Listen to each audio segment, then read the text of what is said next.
शेरवानी पहन के जाता था। अब एक नौजवान लड़का था, गरीब लड़का था, अब शेरवानी है नहीं, शेरवानी सिलाने के लिए कम से कम 5000 रुपए चाहिए। अब उसके पास पैसे नहीं है तो शादी कैसे करें? तो उसका एक दोस्त था, वो अपने दोस्त से बोला कि दोस्त हम बड़ा परेशान हैं। बोला कहना परेशान है, बोला कि दोस्त मेरी शादी होने वाली है, इत्तेफाक की बात है कि मेरे पास शेरवानी नहीं है और शेरवानी सिलाने का पैसा भी नहीं है, तो लगता है कि मेरी शादी नहीं होगी क्या? अल्लाह तो चिंता करना हमारे बात दीजिएगा शेरवानी एक आप पहन लीजिएगा, हम पहले। बड़ा खुश हुआ। जिस दिन बारात जाने वाली थी वो दोस्त उसका शेरवानी लेके आए, एक अपने दोस्त को पहनाया, एक शेरवानी अपने भी पहन लिया, दोस्त को भी पगड़ी बांध दिया, अपने भी पगड़ी बांध लिया। बारात चली गई। अब बारात जब वहां पर पहुंची, लड़की वाले के यहाँ बैठने के लिए ऐसे स्टेज बनाया था। अब ये दोस्त और ये दूल्हा दोनों एक ही जगह बैठा, तो कुछ लोग आए मिलने के लिए कि चलो दूल्हा तो स्टेज के पास आया ना, तो देखा रे बाबा दो शेरवानी, दो पगड़ी। तो मेहमान लोग घबराया भाई इसमें से दूल्हा कौन है? तो पूछा कि ओ दूल्हा के जियो? उसका दोस्त बोला कि नहीं दूल्हा तो यही है, लेकिन ये जो शेरवानी पहना है वो मेरी शेरवानी है। मेहमान तो चला गया, मेहमान देख के चला गया। तब ये दोस्त बोला कि भाई तुम मेरी बेइज्जत करवा रहे, बेइज्जती करवा रहे। बोला क्या हुआ? बोला रे दूल्हा के बारे में पूछा था, तुम शेरवानी को कहा? बोले कि मेरी शेरवानी है, हमारी बेइज्जती हुई कि नहीं हुई? बोला दोस्त मुंह से निकल गया। अच्छा चिंता मत करो, अब भूल किससे नहीं होगी। फिर कुछ देर के बाद कुछ लोग आए, मुखिया सरपंच पार्षद लोग आए शादी में। सोचा चलो दूल्हा को देख लेते हैं। स्टेज पर आए तो देखा कि दो शेरवानी वाला दूल्हा है, दो पगड़ी वाला दूल्हा है। तो इसमें से एक आदमी पूछ लिया, अरे भाई दूल्हा कौन हो? तुम हो कि तुम हो? तो उसका दोस्त बोला कि नहीं दूल्हा यही है, लेकिन ये जो शेरवानी पहना ये मेरी नहीं है। फिर शेरवानी को लेकर आया बीच में। इसका दोस्त बोला कि हम शादी नहीं करेंगे, तुम शेरवानी को छोड़ोगे नहीं, खोल के दे दे तुमको।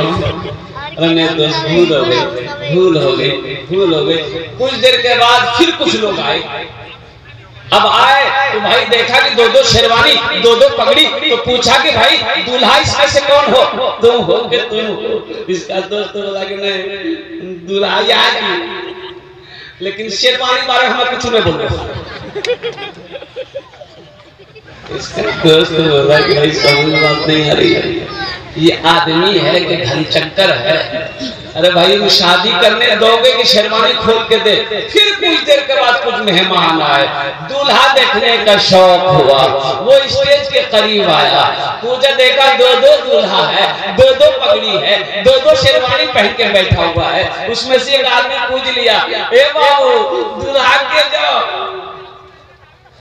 उसका दोस्त को बर्दाश्त नहीं हुआ, तो बोले नहीं दूल्हा यही है, ये मेरा दोस्त दूल्हा यही है, लेकिन ये शेरवानी ना उसकी है ना मेरी है।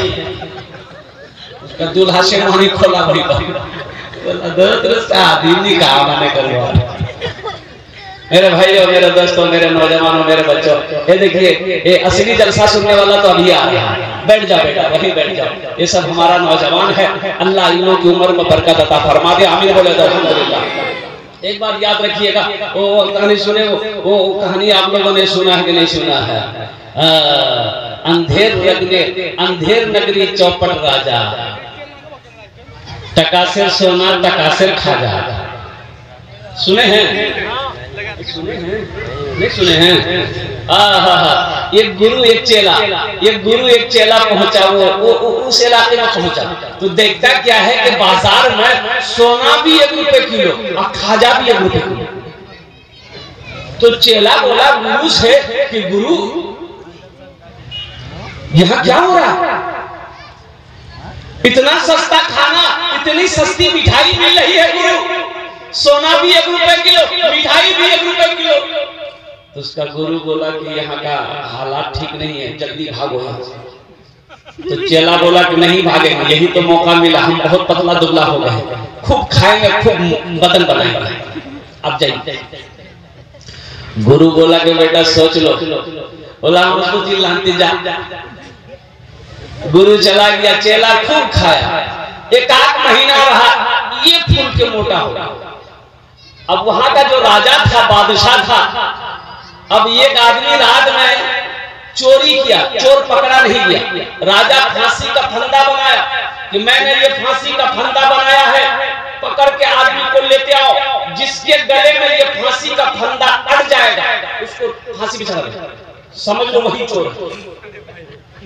अब जिसको जिसको लाता था तो कोई पतला है, कोई दुबला है, कोई कैसा है, अब किसी के गले में सेटे नहीं होता। इसको भी देख लिया सिपाही लोग, बोला इसी के गले में सेट होगा, पकड़ो इसको। खेल के लिए एक महीना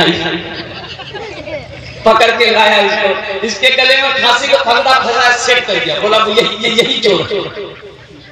अब ये रोने लगा कि भाई अच्छा बुरा फंसे, मेरे गुरु तो सही कहा था कि मेरा चेला यहाँ के हालात ठीक नहीं है, कुर्बान जाइए। आखिरी ख्वाहिश पूछा गया कि तेरा वक्त अब आखिरी आ गया है, मौत का वक्त करीब है, तुम्हारी कोई आखिरी हिज्जा है, आखिरी ख्वाहिश है? तो बोला कि हाँ मेरी आखिरी ख्वाहिश यही है, तो मेरा एक गुरु है, बस मेरे गुरु को बुला दीजिए, कुछ बात उनसे करनी है। तो राजा ने सिपाही को भेजा, ढूंढो इसका गुरु कहाँ है। गुरु को पकड़ के ले आए, तो गुरु के कान में चेला ने कहा कि गुरु बचा लो, हमको बचा लीजिए। तो गुरु ने कहा हमने तुमको पहले भी कहा था कि यहाँ का हालात ठीक नहीं है, अंधेर नगरी, चौपट राजा, टका से सोना टका से खाजा। तुम समझे नहीं, तुम समझे नहीं। ठीक है चिंता ना करो। गुरु ने कहा चिंता ना करो, हम तुम्हें बचा लेंगे, हम तुम्हें बचा लेंगे, चिंता ना करो। तो गुरु ने कहा बादशाह से, हुजूर ऐसा किया जाए, ये फांसी का फंदा मेरे चेले को ना पहनाया जाए, ये फांसी का फंदा मेरे गले में पहनाइए, हम मरना चाहते हैं। तो बादशाह ने कहा कि काहे, आप काहे मरना चाहते हैं? तो गुरु बोला कि मैंने पत्री देख लिया है, जानकारी देख लिया है, किताब देख लिया है, आज के दिन जो मरेगा वो डायरेक्ट जन्नत में जाएगा, इसलिए हम जन्नत में जाना चाहते हैं। तो बादशाह बोला रे वाह, ये तो गुरु बड़ा चालाक है, ये कहा जन्नत में जाएगा, हम ही कहीं चले जाएंगे जन्नत में। अभी राजा जन्नत में गया कि नहीं गया, मैं लास्ट में सुनाने की कोशिश करूंगा। मौजूद सामने किराम, बहुत तेजी के साथ मसरूफियत का वक्त है, एक जलसे में और शिरकत करनी है। अल्लाह पाक की बारगाह में इसलिए मैं जल्दी खड़ा हुआ हूँ, अल्लाह पाक की बारगाह में दुआ करता हूँ, मौला मेरे बोलने को, आपके सुनने को अपनी बारगाह में कबूल अता फरमा ले, आमीन। दुआया कलमा के एक शेर आपके समातों के हवाले कर रहा हूँ, जरा हाथ उठाकर एक मरतबा सुभान अल्लाह बोल दीजिए। इरशाद है तेरी बारगाह में खुदा ये दुआ मेरी कबूल हो, आमीन। अरे बोलो ना, आमीन। वहां तक